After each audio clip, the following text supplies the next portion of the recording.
हरे Krishna. Good morning student, कैसे हैं आप सभी। चलिए स्टार्ट करते हैं हम चैप्टर 3 के न्यूमेरिकल्स। चैप्टर 3 विद्युत धारा यानी इलेक्ट्रिसिटी करंट। तो हमने जो पहले पढ़ते थे, हमने दो वीडियो में दो चैप्टर के मैंने ऑलरेडी न्यूमेरिकल्स लगा दिए हैं, और यूट्यूब पे अपलोड भी कर दिए हैं। अब हमारा टारगेट है सिर्फ चैप्टर 3 के 10 वीडियो बनाना है न्यूमेरिकल्स के, जिससे आप अधिक से अधिक न्यूमेरिकल्स करें और सीखें। तो हमारा टारगेट सिर्फ यही है। तो हम न्यूमेरिकल्स पढ़ने जा रहे हैं। तो उससे न्यूमेरिकल्स करने से पहले सूत्र इम्पोर्टेंट होते हैं, देन एवरीथिंग। तो पहले सूत्रों पर रिवीजन डाल लेते एक बार। देखो पहले तो विद्युत धारा का फॉर्मूला पढ़ लेते। आई बराबर होता है क्यू अपॉन टी, जहाँ पर क्यू सभी जानते हैं क्या होता है, क्यू आवेश है ना। अब पहले चैप्टर से पढ़ते आ रहे हैं क्यू बराबर क्या होता है, आवेश। अब आता है आर बराबर, याद रखें आर प्रतिरोध है, और आर बराबर क्या होता है, पी टाइप एल ए। ये पी है ना, हमें इसे पी बोलेंगे इसे फॉर्मूले में, ठीक है। तो अब कन्फ्यूजन मत हो जाना। तो ये है पी है विशिष्ट प्रतिरोध, ये है प्रतिरोध, और ये है पी है विशिष्ट प्रतिरोध, जहाँ पर एल है लंबाई, ए है क्षेत्रफल। अब आता है इसमें धारा घनत्व। धारा घनत्व मतलब जे बराबर होता है आई अपॉन ए। आई होता जहाँ पर धारा, और ए होता अपना क्षेत्रफल। याद रखें जे बराबर होता आई अपॉन ए, जे होता धारा घनत्व, इसे धारा घनत्व कहते। अब आता सबसे इम्पोर्टेंट संबंध, जो सबसे ज़्यादा संबंध पूछे जाते हैं। सबसे पहला संबंध तो यह है धारा घनत्व और अनुगमन वेग में संबंध। संबंध का मतलब होता है दोनों ही एक ही फॉर्मूले में आए, जिसे हम कहते हैं धारा घनत्व और अनुगमन वेग में क्या संबंध है। तो उसी फॉर्मूले में धारा घनत्व भी आना चाहिए, और उसी फॉर्मूले में आना चाहिए अनुगमन वेग। तो अनुगमन वेग धारा घनत्व में संबंध है जे बराबर एन ई वी डी, और धारा घनत्व और धारा और अनुगमन वेग में संबंध सिर्फ ए लगाना है आपको बीच में, और सेम का सेम है सबका, N E A V D. इसमें ए नहीं लगा और इसमें ए लगा। इस वाले फॉर्मूले के बाद में पढ़ेंगे, तो बाद में इसकी रिवीजन कर लेंगे। इतना तक याद कर लो आप, यहाँ तक, ठीक है। विद्युत धारा और अनुगमन वेग में संबंध क्या होता है, N E A V D, बस। चलो पहले क्वेश्चन स्टार्ट करने से पहले, पहला क्वेश्चन थोड़ा टफ है, इसलिए मैं आपको 3 क्वेश्चन पर लेके चलता हूँ, वो आपको बहुत आसानी से आ जाएगा। देखो पहला 3 वाला क्वेश्चन क्या है, इसमें लिखा हुआ है तांबे के एक तार का अनुप्रस्थ क्षेत्रफल। देखो हमने बताया था क्षेत्रफल को डिनोट करते ए से, और आपको कितना दिया गया है, देखो 1 × 10⁻⁷ 1 × 10⁻⁷ मीटर स्क्वायर। अब इसमें आगे लिखा है इसमें 3.6 एम्पियर की धारा बह रही है।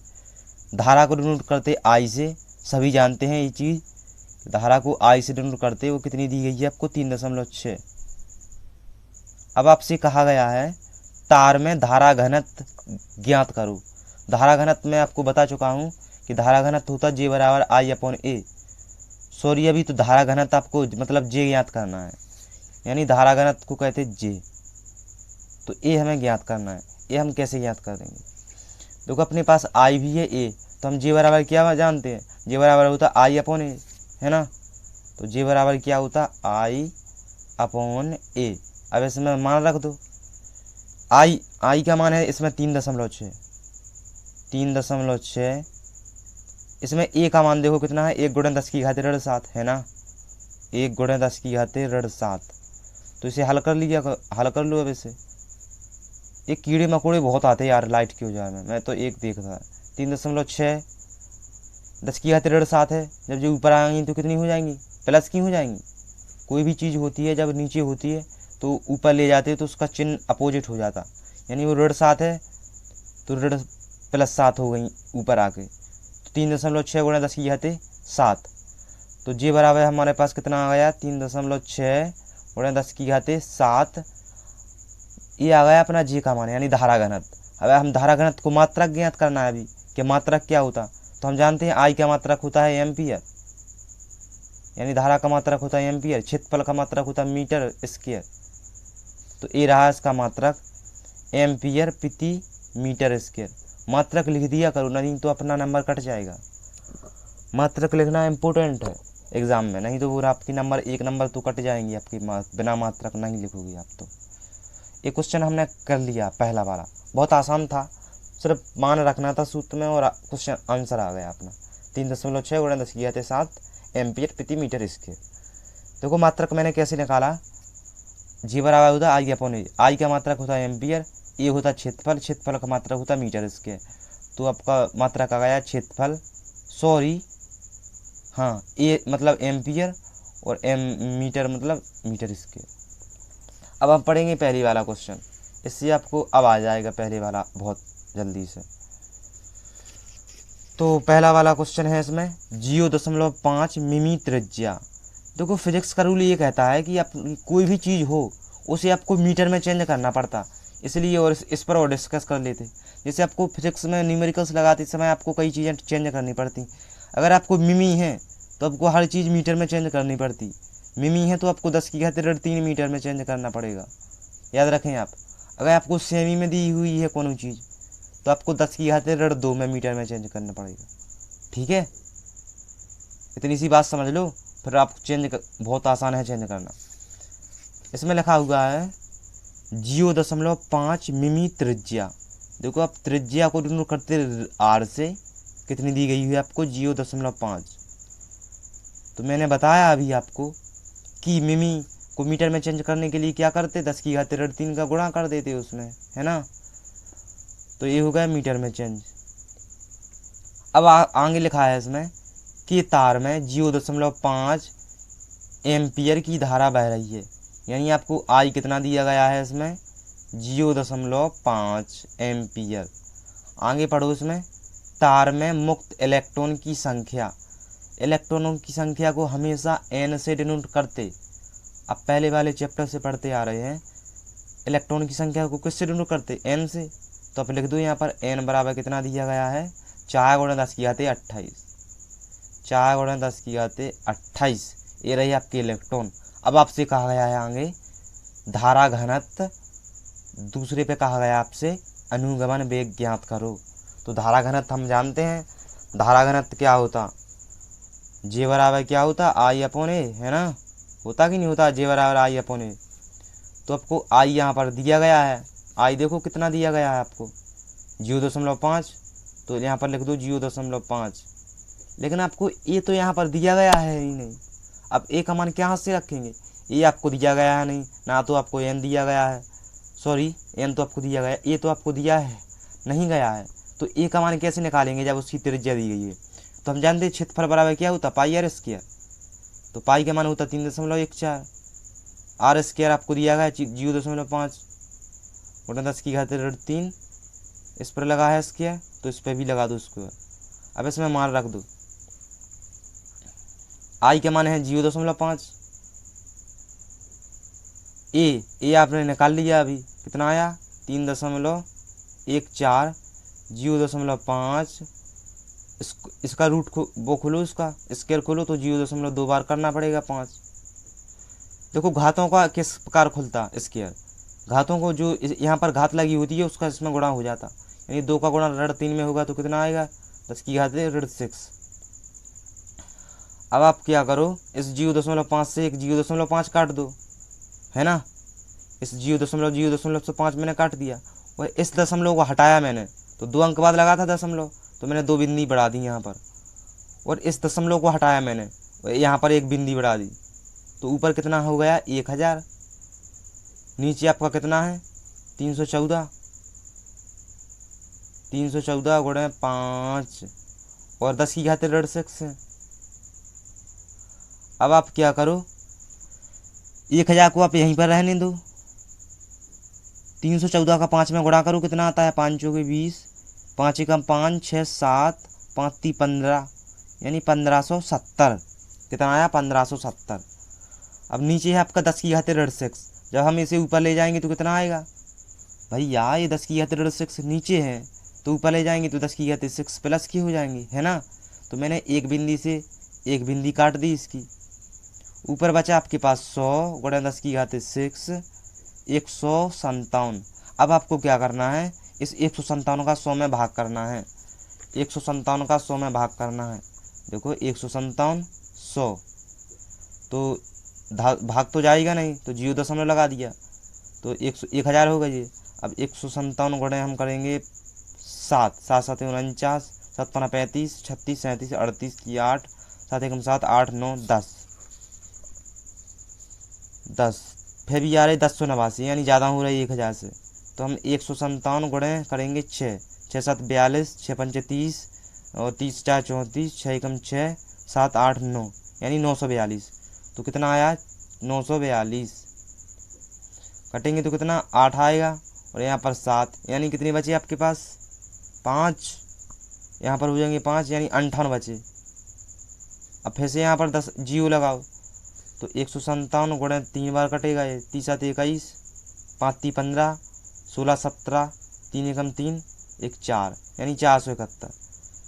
3 बार कटेंगे सीधी बात है। तो कितने आया 0.63। तो आप लिख दो यहाँ पर 0.63। काटो इसे वो कितना लिख दो 0.63 गुणे 10 की घात 6। अब हमको क्या करना है इस दशमलव को हटाना है हमें। इस दशमलव को हटाएंगे हम नीचे तो कितना बन जाएंगे 100 बन जाएंगे कि नहीं बन जाएंगे।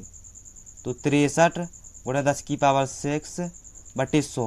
देखो 100 को हम 10 की घात 2 लिख सकते हैं कि नहीं लिख सकते। सरल बनाने के लिए 100 को हमने लिख दिया 10 की पावर 2। अब हमने क्या किया 63 गुणे 10 की घात 6। ये 10 की घात 2 है ऊपर आएंगी तो 10 की घात 2 हो जाएंगी। अब हमने क्या किया 63 10 की घात 6 ये है 10 की घात 2। 10 की घात 6 में से 2 जाएंगी कितनी बचेंगी प्लस की 4। अब देखो फिजिक्स का रूल ये कहता है कि आपको एक अंक बाद दशमलव लगाना पड़ता। तो अब एक अंक बाद लगाएंगे इसमें तो इसकी एक घात बढ़ जाएगी तो 10 की घात 5 हो जाएंगे। अपने क्या ज्ञात किया इसमें आई जे ज्ञात किया यानी धारा घनत्व। धारा घनत्व का मात्रक क्या होता धारा घनत्व का मात्रक आप पढ़ चुके हैं एम्पियर प्रति मीटर स्क्वायर। तो ये रहा आपका आंसर। अब चलते हैं इसमें लिखा है धारा घनत्व तो आ गया आपके पास अनुगमन वेग। तो आप जानते हैं धारा घनत्व अनुगमन वेग में संबंध क्या होता है जे बराबर एन ई वी डी है ना। तो जे बराबर लिख दो आप जे बराबर क्या होता है एन ई वी डी। आपको ज्ञात करना है अनुगमन वेग यानी वी डी। तो वी डी को यहीं पर रहने दो क्या हो जाएगा जे बराबर एन ई है ना। हो जाएगा कि नहीं होगा हो जाएगा जे बराबर एन ई। अब मान रख दो जे का आप मान निकाल चुके हैं कितना आया 6.3 गुणा 10 की घात 5 है ना। नीचे है एन एन होता है इलेक्ट्रॉन की संख्या। आप सभी जानते हैं इलेक्ट्रॉन की संख्या इसमें दी गई है। देखो ऊपर कितनी दी गई है इलेक्ट्रॉन की संख्या 4 गुणा 10 की घात 28 है ना इलेक्ट्रॉन की संख्या। तो 4 गुणा 10 की घात 28। ई का मान क्या होता है 1.6 गुणा 10 की घात 19 या पहले से चैप्टर से पढ़ते आ रहे हैं हमें बताने की जरूरत नहीं है आप सभी जानते हैं। तो 6.3 गुणा 10 की घात 5। देखो घातों को सबको ऊपर ले जाओ 10 की घात 28 है तो 10 की घात 28 हो जाएंगे क्योंकि चिन्ह बदल जाएगा इसके ऊपर जाके। अब इसमें लिखा हुआ 10 की घात 19 तो ऊपर आ जाएंगी तो कितनी हो जाएंगी प्लस की 19। अब नीचे आपको क्या करना है 4 गुणा 1.6। हम घातों को क्योंकि ऊपर पहुंचा दिया हमने। तो आप क्या करो 6.3 प्लस प्लस वाली घातों को जोड़ दो 5 है 19 भी प्लस की हैं तो 19 और 5 कितने हुए प्लस प्लस की 10 की घात 24 है ना और ये 10 की घात 28। अब हमने क्या किया 4 का गुणा कर दिया 1.6 में यानी 1.6 है तो 16 चौके कितनी होती 64 यानी 6.4 हो जाएंगी। अब हमें इसे कैलकुलस हल करना है थोड़ी और। देखो यहाँ पर है 6.3 और यहाँ पर है 6.4 बिल्कुल अंतर नहीं है सिर्फ एक का अंतर है वो भी दशमलव के बाहर। तो हम अगर इसे काट देंगे तो कोई भी फर्क नहीं पड़ेगा इसमें। तो हमने काट दिया एक बार तो एक बार काट दिया मैंने 1 गुणा 10 की घात 24 गुणा 10 की घात 28। अब आप क्या करो ये है 28 और ये है प्लस की 24 तो 28 और ये है प्लस की 24। आंसर में कितना आएगा 4 क्योंकि ये माइनस की संख्या है वो बड़ी संख्या है और ये है छोटी तो माइनस का चिन्ह लगेगा तो कितना आएगा 4। तो मैंने लिख दिया है पर 4। तो अनुगमन वेग आ गया कितना 1 गुणा 10 की घात 4। अनुगमन वेग मतलब वेग का मात्रक क्या होता वेग का मात्रक क्या होता जैसे हमें निकालना है इसका मात्रक। तो अनुगमन वेग जे बराबर होता धारा घनत्व का मात्रक होता एम्पियर प्रति मीटर स्क्वायर, है ना। और नीचे आपका इलेक्ट्रॉन तो निकालना पड़ेगा यार, इस जो आपको निकाल के जो भी इसका मात्रक आएगा वो लिख देना आप। तो वी डी बराबर आपका मान कितना आ गया, 1 × 10⁻⁴ इतना आंसर, ठीक है। अब पढ़ेंगे इसमें आगे वाला क्वेश्चन। आगे वाला क्वेश्चन क्या कहता है आपसे, 1 मिमी स्क्वायर क्षेत्रफल से, ध्यान दो, 1 मिमी स्क्वायर परिक्षेत्र क्षेत्रफल से 5 × 10⁻19 इलेक्ट्रॉन प्रति सेकेंड अभिलंबवत गुजर रहे हैं। प्रति सेकेंड का मतलब होता है टी बराबर आपको 1 दिया गया है, यानी 1 सेकेंड दिया गया है आपको। अब इसमें लिख क्या है, क्षेत्रफल से 5 × 10⁻19 इलेक्ट्रॉन की संख्या को किससे ऋण करते, एन से। आपको दिया गया है 5 × 10⁻19, 5 × 10⁻19। अब आगे लिखा है इसमें 1 मिमी स्क्वायर परिक्षेत्र क्षेत्रफल। अब सभी जानते हैं क्षेत्रफल को किससे ऋण करते, ए से। आपको कितना दिया गया, 1 मिमी स्क्वायर, 1 मिमी स्क्वायर। तो हमें इसको मीटर में बदलना पड़ेगा। तो हम जानते हैं मीटर में चेंज करने के लिए किसका गुणा करके, 10⁻³ का। लेकिन इसमें स्क्वायर लगाया तो इसमें स्क्वायर आप भी लगा दो। तो ए बराबर कितना हो जाएगा, 10⁻⁶, क्योंकि 2 का इसमें गुणा होगा। तो ए निकाल लिया हमने, और आपके पास एन भी आ गया, टी भी है आपके पास। अब आपसे कहा गया है इसमें धारा बराबर क्या होता, धारा बराबर होता I बराबर Q/T, है ना। तो आपको टी तो दिया गया 1 सेकेंड, लेकिन आपको क्यू नहीं दिया गया है, यानी आपको आवेश दिया ही नहीं गया है। तो आप सभी जानते हैं क्यू बराबर क्या होता है, एन ही। तो एन ई बराबर टी, एन आपको दिया है इलेक्ट्रॉन की संख्या, यानी 5 × 10⁻19, 5 × 10⁻19। ई का मान होता 1.6 × 10⁻19, है ना। ई का मान तो दिया नहीं गया तो, लेकिन आपका मान होता 1.6 × 10⁻19। कितना मान होता है इसका, 1.6 × 10⁻19। अब आता है टी आपको दिया गया 1 सेकेंड, यानी 1। तो ये है 10⁻19, ये है 10⁻19। तो इससे मैंने काट दिया। अब आपके पास है 5 × 1.6 है केवल। तो जब 5 × 1.6 में आपको गुणा करेंगे तो आएगा आपके पास 8। तो आई बराबर कितना आ गया, 8। धारा का मात्रा क्या होता है, एम्पियर। तो मैंने लिख दिया आई बराबर 8 एम्पियर, है ना। आई बराबर कितना आ गया, 8 बराबर 8 एम्पियर। अब आपसे कहा गया है इसमें धारा घनत्व ज्ञात कीजिए। बहुत सिंपल है यार धारा घनत्व निकालना। धारा घनत्व क्या होता, धारा घनत्व बराबर जे बराबर क्या होता, I/A, है ना। तो आई आपने ज्ञात किया, कितना आया 8। और ए आपने ये आपको कितना दिया गया, 10⁻6। तो यहाँ पर लिख दो 10⁻6। अब आप क्या करो, 10⁻6 से इसको ऊपर ले जाओ तो ये हो जाएंगे 10⁻+6। तो जे बराबर कितना आ गया आपका, 8 × 10⁻6। मात्रा क्या होता है इसका, एम्पियर प्रति मीटर स्क्वायर। तो ये रहा आपका आंसर।